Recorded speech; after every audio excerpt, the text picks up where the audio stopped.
Okay, this is Melboy again. Another edition of Stupid Math. I want to start out shouting out to Pammy Poo Bondi because when she was in a hearing in front of Congress, instead of talking about the Justice Department because she's the head of it and that's why she was there, she starts talking about the stupid stock market. And in a previous video, I mentioned that I'm not going to go through those numbers again, but I mentioned that um, the economy is not just the stock market, it's only one part of it. Well, what about that stock market now, Pammy Poo? I don't see those numbers at 50,000 now. They've dropped quite a bit, actually. They're down under 47, 46,000. That's quite a drop. That's almost a 10% drop.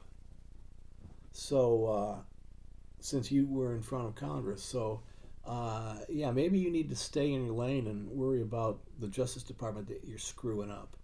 Okay, now I did not watch the State of the Union address. I never watch that. It doesn't matter who the president is. But I have some highlights that I wrote down. AOTA, Agent Orange Dumbass, the guy who sits in the White House, said that inflation was 1.7%. No, it's not. It's never been that low since he took over. It was 2.4% in January 2025 when he got sworn in. It's over 3% now, pushing 3.5%. And of course, now with uh, gas prices going the way they are, and it's going to make everything more expensive. Here we go again, another wild ride on the inflation express. Um, but he was touting that. Well, of course he was wrong. Um, Unemployment was 4%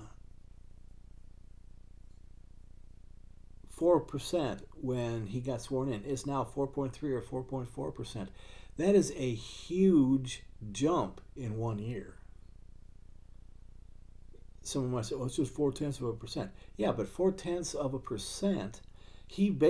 Basically over the last year they had a zero job creation.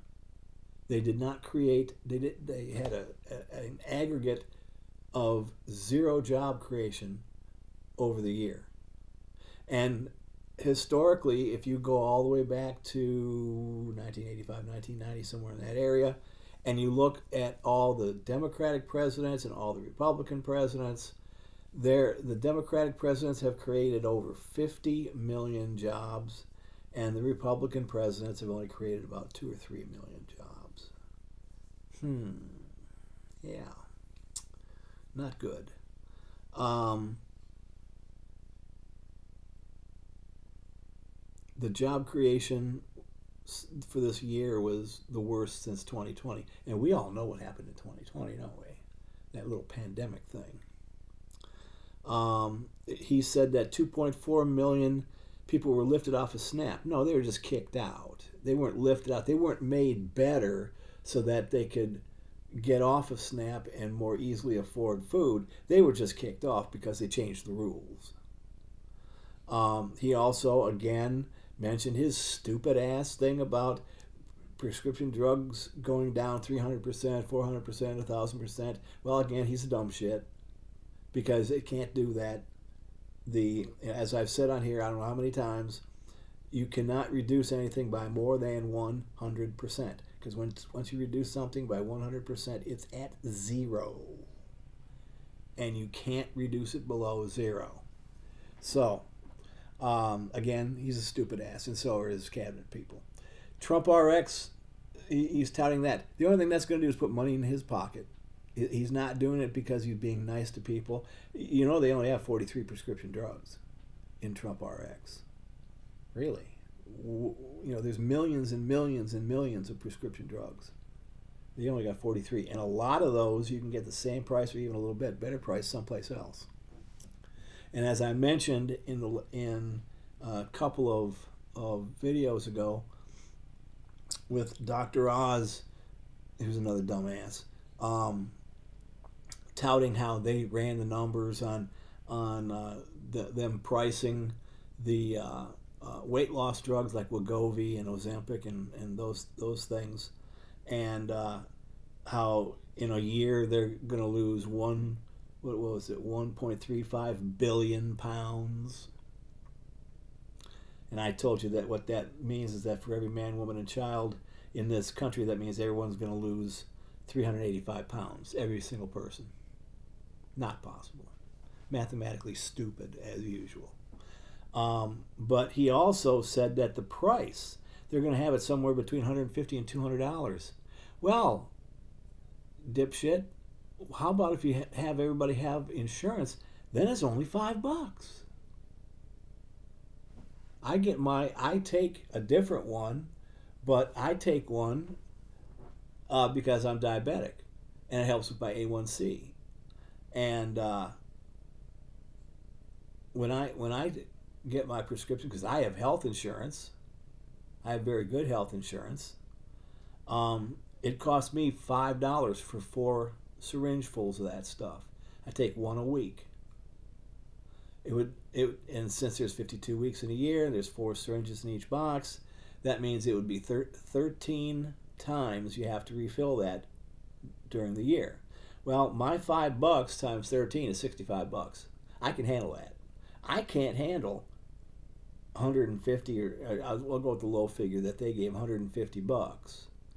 You take $150 times 13, and that's like $1,950 a year. I can't afford that, and most of these other people can't either. So yeah. Also, I want to give a shout out to the Repubs. They're trying to pass this SAVE Act or Save America Act, or I Got Your Save Swangin' Act, or whatever the hell it is. Your own buddies over there at the Heritage Foundation, because they're talking about voter fraud. Oh my God.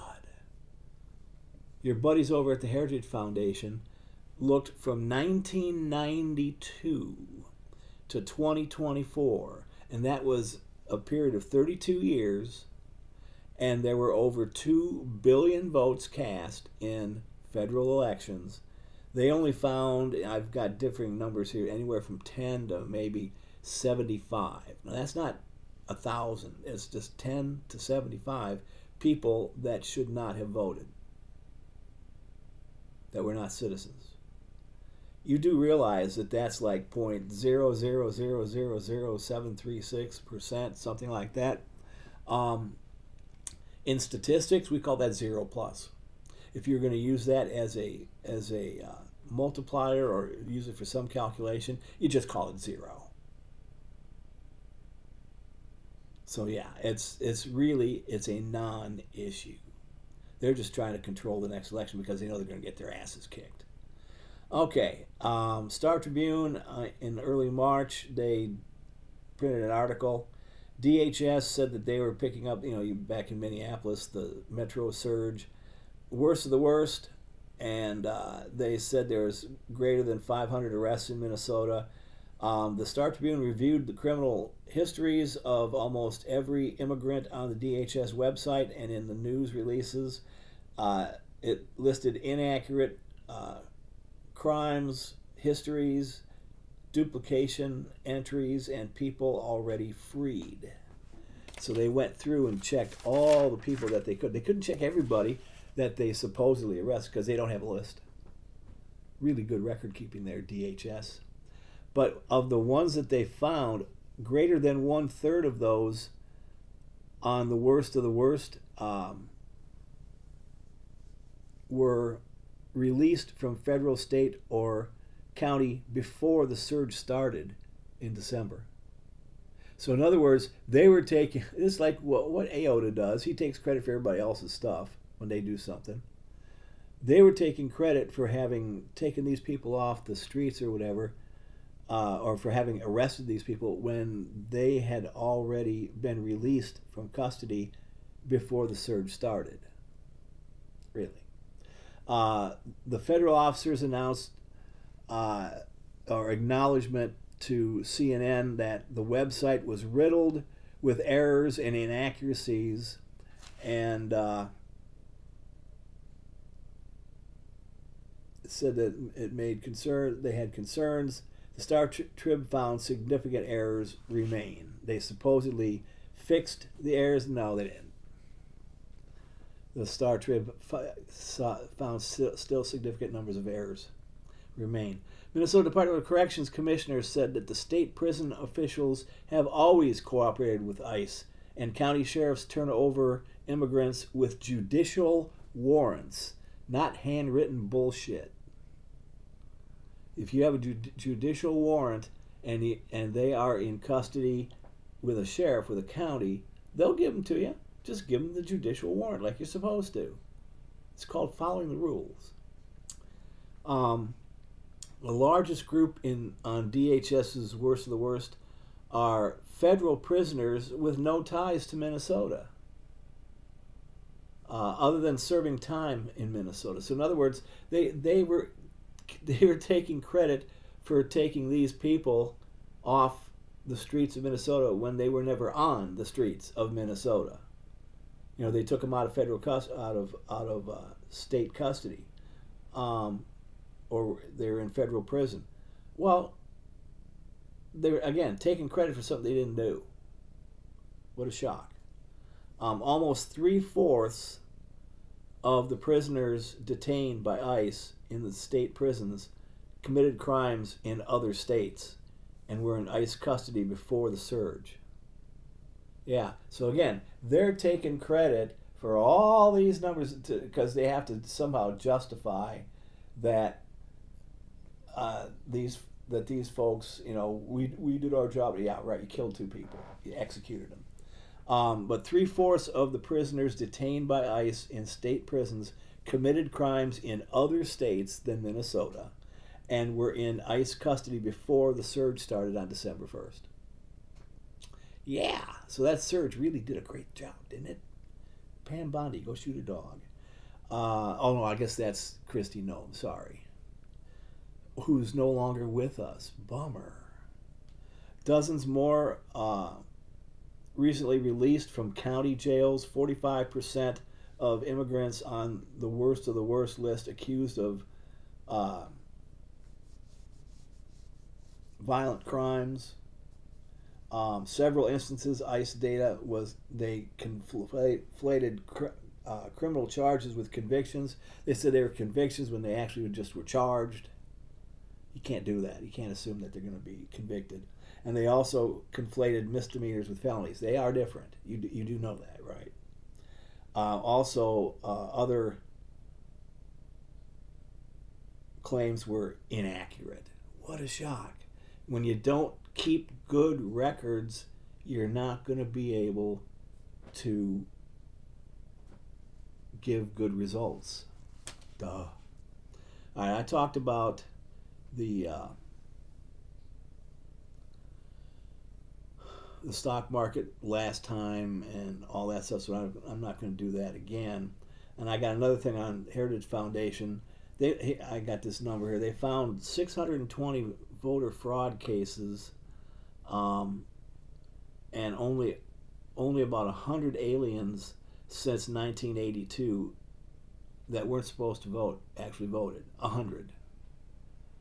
And that's, like I said, 0.0004743 or something like that percent, which means, like I said, in statistics we call that 0 plus. If you're ever going to do any type of calculations with that, it's basically 0. Now the last thing I want to mention, and I'm going to cut this off because I'm going to bring up some other numbers in the next video, is I'm hoping that people realize, I hope there's nobody left in this country that really thinks that when AOTA, who by the way isn't supposed to do this, but he does it anyway, levies a tariff on a country, I hope there's nobody left who actually believes that that country pays the tariff, because they don't. The importing entity, the company or person or whatever that imports that into this country, they pay the tariff. Now, do you really think that in our capitalist society that if a company goes and has to pay a tariff on something that they bring in, you don't think they're going to turn around and pass that along? You think they're going to actually eat that? I mean, come on. You got to be crazy. And I'm going to give a little lesson on how tariffs work in another video, probably maybe the next one. Last thing I want to mention is that, again, this is Pam Bondi. She just has problems with numbers. She said that there were 21 million fentanyl pieces or fentanyl pills seized, and she was on, I think, 3 different news clips or something, and I think one time she was at a cabinet meeting or something, and anyway, so she first said 21 million fentanyl pills seized saved 21 million lives. Really? So each pill is going to go to a different person. Really? How's that work? And none of them are going to get lost or anything like that. So yeah, I don't think so. But then she doubled down, and the next time she said it, she still said 21 million fentanyl pills seized. It saved 119 million lives. Really? So what are you going to do? You're going to divide each pill into 5 pieces or 6 pieces and divvy it up that way? Huh. But the best one is the last one. She said that the 21 million fentanyl pills that were seized saved 258 million. And she looked right at the camera when she said it. What a dumbass. 258 million lives saved. You do realize, Pamelita, that there's 340 million people in this country.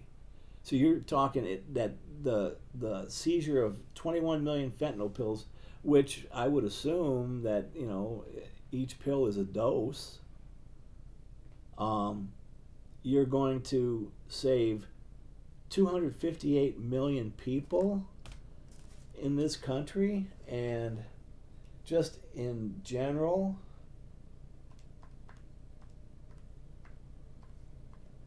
that's about 3/4 of the people in this country. That's pretty good.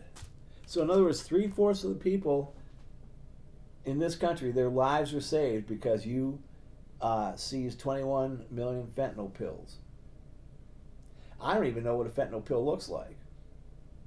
And I can tell you that most probably everybody that I know does not know what a fentanyl pill looks like, with the possible exception of my youngest brother, because he works in healthcare.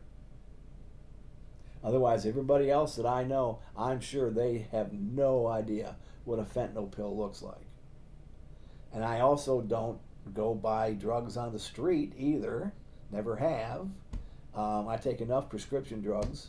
I don't need to go out and buy drugs on the street. But yeah, so again, stupid math. I mean, no number sense whatsoever.